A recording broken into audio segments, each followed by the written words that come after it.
Доброе утро, это телеканал Якутия-24. Вы смотрите новости. В прямом эфире в студии Влад Давыдов. Смотрите в выпуске. Спорт возвращается. В Якутии возобновился тренировочный процесс спортсменов, насколько объекты готовы работать по новым правилам. Работа в недрах закипела. После 4,5 месяцев вынужденного простоя на руднике Айхал в Мирном возобновили добычу. Как ведется преподавание родных языков в школах страны? В Якутске прошло заседание межведомственной рабочей группы по вопросам координации мер поддержки образования КМНС.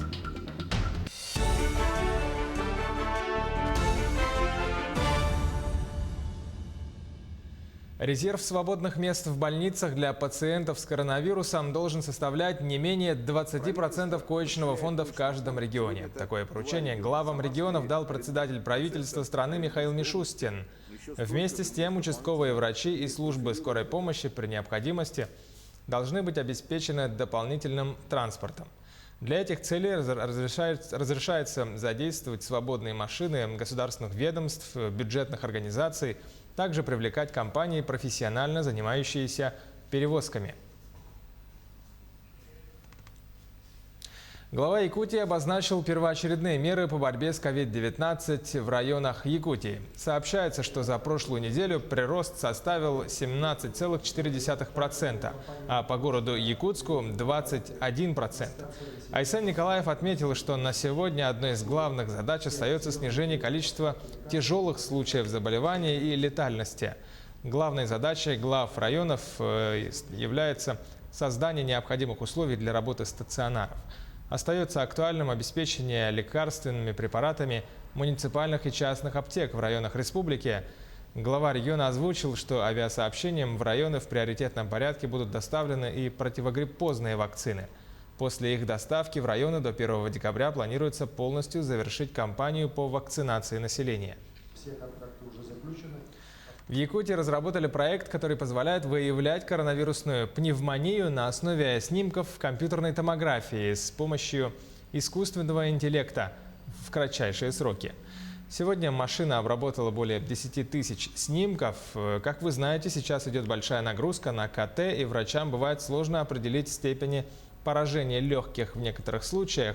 А эта машина позволяет с точностью до 95% ставить правильный диагноз. Это облегчает работу радиологам.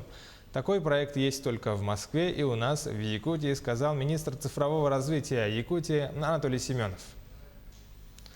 786 детей родились в республике раньше срока, с января по октябрь 2020 года. Отмечается, что в прошлом году в Якутии преждевременно появились на свет 1095 детей, 161 новорожденный родился весом менее 1,5 килограммов. Они жизнеспособны только при оказании высокотехнологичной медпомощи. Помощь недоношенным детям в республике оказывают 2 перинатальных центра ЯРКБ и РБ-1. Самые тяжелые пациенты получают медпомощь в реанимационных отделениях для новорожденных на 30 койках. После стабилизации состояния они переводятся на выхаживание в отделение патологии новорожденных и недоношенных детей. Напомним, накануне 17 ноября во всем мире отметили Международный день недоношенных детей.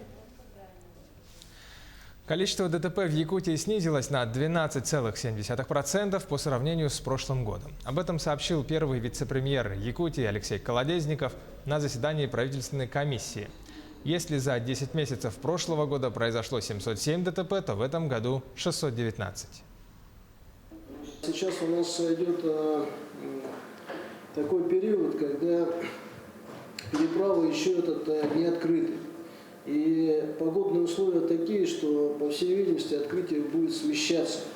Мы уже на прошлой неделе имели инцидент, когда машина ушла под воду, водитель с места происшествия ушел. После 4,5 месяцев вынужденного простоя на руднике Айхал в Мирнинском районе возобновили добычу. Весной и летом сотрудники все равно поддерживали инфраструктуру подземки в рабочем состоянии, поэтому сразу же удалось выйти на плановые показатели. Продолжит тему Ирина Балкова. Пульт управления машиниста больше напоминает джойстики от игровой приставки. Пару движений, погрузочно-доставочная машина как робот заходит в рабочую зону. Далее по запланированной схеме загрузка ковша, выход из зоны работы и выезд на разгрузку. В целях техники безопасности машинист туда заезжать не может, потому что камера высотой около 20 метров, ну и, соответственно, могут быть нештатные ситуации. Случались такие случаи, что бывало обрушение горной массы. Машинист находился, соответственно, не в камере, находился за ее пределами, и горная масса падала на технику. Технику потом восстанавливали, а человеческую жизнь, соответственно, восстановить уже невозможно.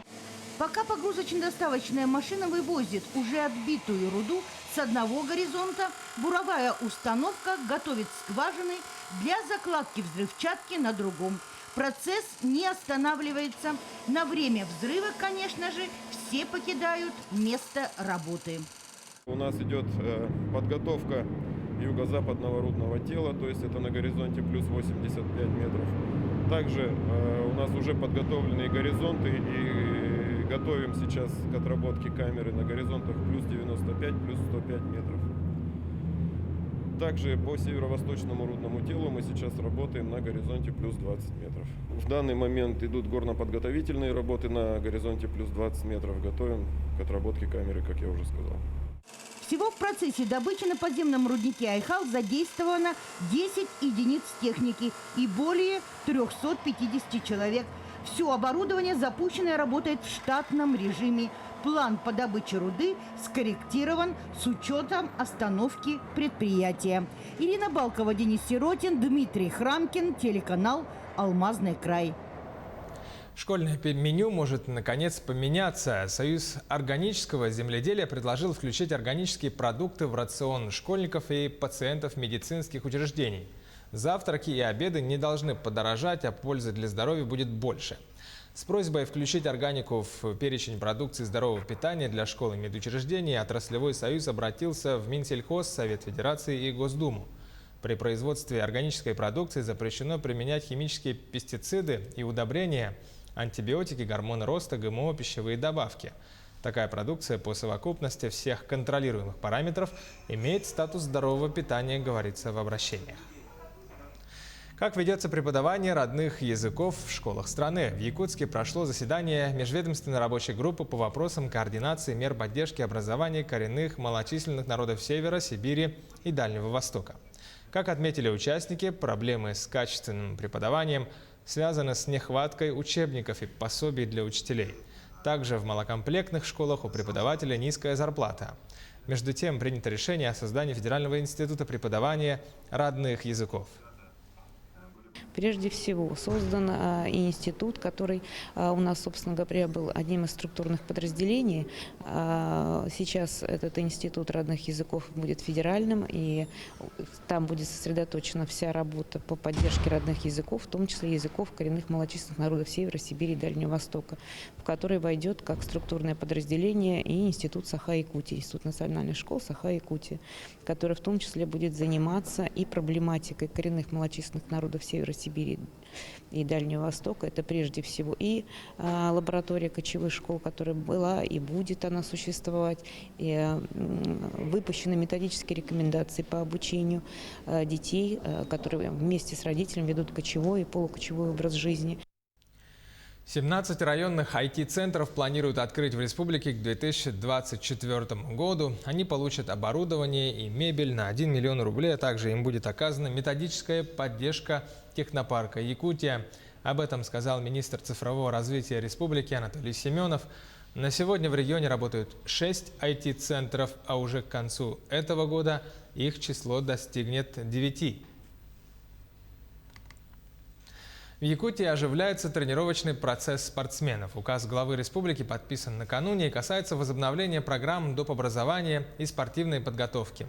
Наш корреспондент Ульяна Шагина побывала на спортивных объектах столицы и узнала, насколько они готовы работать по новым правилам и требованиям.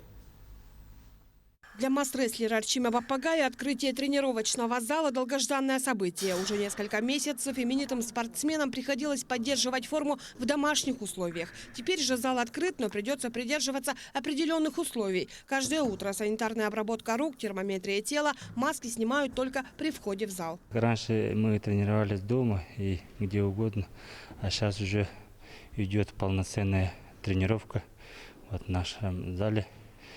Ага. И сейчас подготовка к чемпионату России идет. Вот в начале декабря в городе Кабардино-Балкария. Напомним, с августа были открыты только фитнес-клубы и тренажерные залы для населения. Основная масса имела возможность заниматься на уличных стадионах. Теперь же залы, открытые и для профессиональных спортсменов, возобновляют работу и ДЮСШ. Работают детские и юношеские спортивные школы, дополнительное образование муниципальных образований. Они также начинают занятия, секции по видам спорта для наших юных спортсменов. Хоккеисты и шорт-трекисты впервые за 8 месяцев вступили на лед. Пандемия внесла свои коррективы. Многие спортивные соревнования были отменены. Чтобы не терять форму, проводились сухие тренировки. Со вчерашнего дня как будто заново уже привыкаем к конькам. Не сдаемся, дальше будем работать. В Илей-Ботуре на лед выйдут только спортсмены. Это сборные команды, также малыши от 7 лет и старше, которым тренировки также важны. Массовые катания пока не разрешили. По новым правилам занятия будут проходить из расчета 4 квадратных метра на человека. А залы должны быть заполнены лишь наполовину. Соблюдаем все условия, выпустили свое положение согласно методическим рекомендациям в пандемию проведения занятий. Но стараемся все соблюдать. В бассейне Чолбон возобновились заплывы не только для спортсменов, но и для населения. Правда, народу, как раньше, много не будет. По правилам, на одного человека здесь должно быть не менее 5 квадратных метров пространства. А это значит, количество одновременно прибывающих сократилось вдвое. Бассейн будет с завтрашнего дня работать с 8 часов утра до 9 вечера. Поэтому, кроме спортивных тренировок, мы постараемся выделить время для массового плавания. И на выходные дни мы разрешим детей вместе с родителями. Для спортсменов открытие зала – важный шаг. Все надеются, что волна инфекции спадет и начнутся многие отмененные в этом году турниры. Ближайшие из них – чемпионат России по боксу в Оренбурге в конце ноября, в декабре – Кубок мира по вольной борьбе в Белгороде. У спортсменов еще есть шанс догнать своих соперников. Ульяна Шагина, Павел Пахомов, Якутск. Таковы новости. К этому часу оставайтесь на канале Якутия-24. Будьте всегда в курсе. Носите маски, соблюдайте дистанцию, берегите здоровье.